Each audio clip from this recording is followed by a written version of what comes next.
And then a lot of that stuff happened after that. What was that? Lehman Brothers, yes. There was another big bank that was really, really ill at the end of the summer. And the government, for multiple reasons, one of them was that they actually had to deal with two large banks at the same time, so they just didn't have the resources. They decided to let the sicker one go and save the not as sick one. What was the not as sick one? Merrill Lynch. They were basically deciding on what to do with those two banks in the same weekend, right? And they only had one helper that was sort of already ready to step in, and that was what? Bank of America, right? So they had to decide who to merge with Bank of America, Merrill Lynch or Lehman Brothers. And they figured that, well, Lehman Brothers sort of figured it on its own.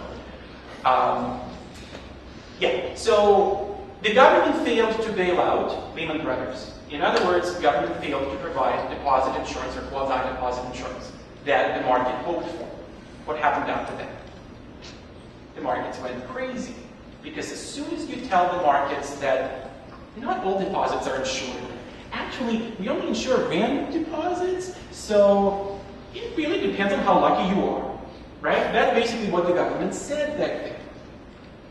And if you remember, we had a horrible September, we had the worst October, and pretty bad November, and then it basically took a quarter to sort this mess out. And how did they sort this mess out? By telling everybody indirectly that there will be no more bankruptcies, right? How did that happen? What did they do? They didn't say this outright. But when Timothy Geithner became the Treasury Chairman, what did he do? That was already after Obama took over. What did he do? They ran stress tests on the big banks, right? And eventually all these stress tests came back okay.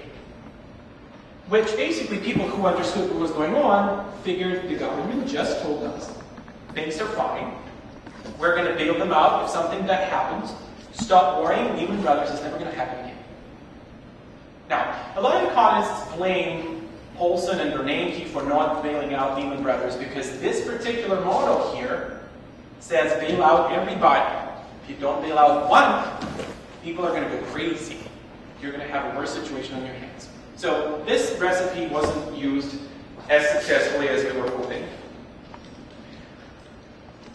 There are these two guys who wrote a model that said, actually, you provide this deposit insurance, and that's a good thing because that's how you prevent bank runs.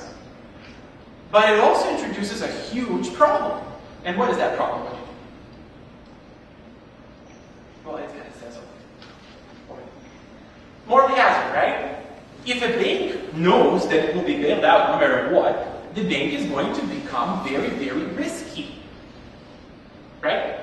Because the bankers know deposits are insured. What's more important, depositors know that their deposits are insured, so depositors don't monitor the bank. They don't care. They know the government is going to return their money no matter what, right? So if you just bail everybody out as a default strategy, then banks are going to get really, really risky. And these two guys said that this will happen, and they said it back then, 10 years ago, right? So what do they suggest to prevent this? Well, they actually suggest regulation. I don't know what you know about economists and regulation, but not all economists are against regulation. This particular model said regulation is the thing that will save us from this particular moral hazard problem, right? Now, were banks regulated? Investment banks in particular? No, over the past 20 years, the US has been deregulating investment banks, right? On the previous slide, we had the repeal of the Glass-Steagall Act. What was the Glass-Steagall Act?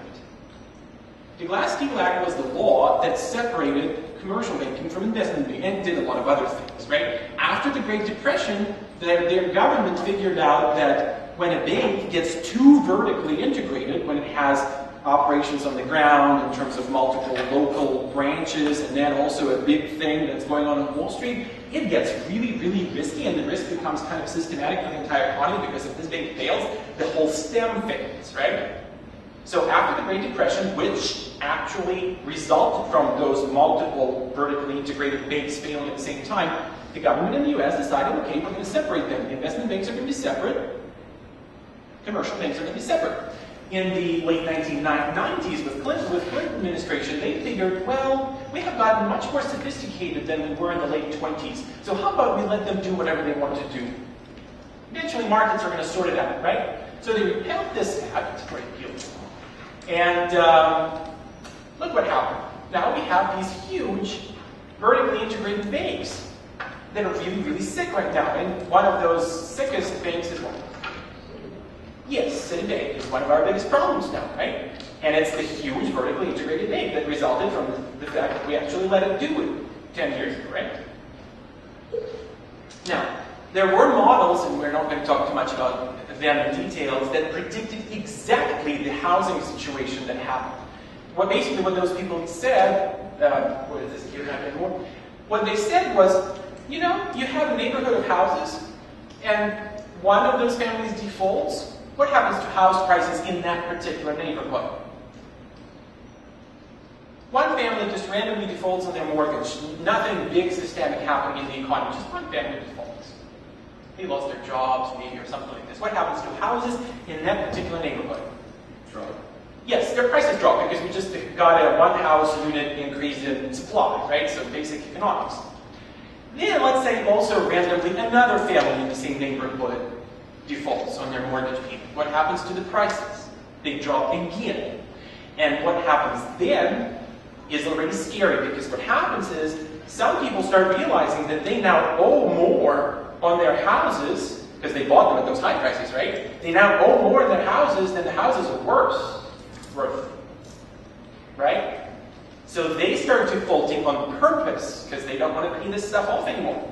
And as you can imagine, that balloons or spirals, or has a domino effect, or whatever you want to call it, and results in massive defaults. The more defaults cause even more defaults, right? More purposeful defaults. And this has been predicted before, but the government rarely listens. And this one we don't have to talk about because it seems that I talk too much and we're not going to be able to get through it. Bottom line, this has been predicted. The economists have talked about this for years. The question is, why are they not being heard? And we already answered this question once here. Let's just repeat it. First of all, they're not being heard because of politics. We have basically, well, both in Canada and the US, we have liberals and conservatives fighting for pretty much every piece of legislation, right? When it comes to monitoring things and deciding on these cornerstone, big-time effect things, such as what do we do with the housing market, they often just don't have time or energy to deal with this stuff. So that's one reason. People who are able to provide insight are not people who are actually doing things physically and influencing the economy.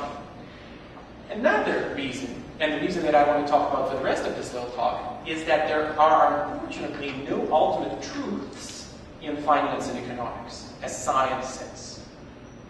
And here is where you should say, what? We started all this by saying that you guys are paid pretty well, so how come you really don't know what you're talking about then? Because that's basically what it says, right? It says that all research that we do is not ultimate, well, most of it is not really the ultimate truth, right? So let's talk about why. Who can tell us why there are no ultimate truths in econ and finance? Just one second. When I say econ and finance, you guys all realize econ and finance are very close as disciplines. Finance is basically just a sub-area of economics. So when we talk about research, we use the same methods, we use the same models, it's all the same. So that's why we're talking about econ and finance, and not only finance. Yes? Maybe it's opportunity cost. What do you mean? Like, in order to get something, you have to sacrifice.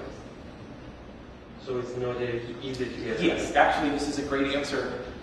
It's not as clear and obvious as where I want it to be, but yes, that's exactly what's happening. So who can translate this wonderful answer into more simple words? What's wrong with research in econ and finance, or social sciences in general? So anyway, what do you think is wrong with our disciplines? econ, finance, management, marketing, sociology, psychology. Well, actually, psychology not so much, but sort of. Yes? They're social sciences. People are unpredictable. Uh-huh.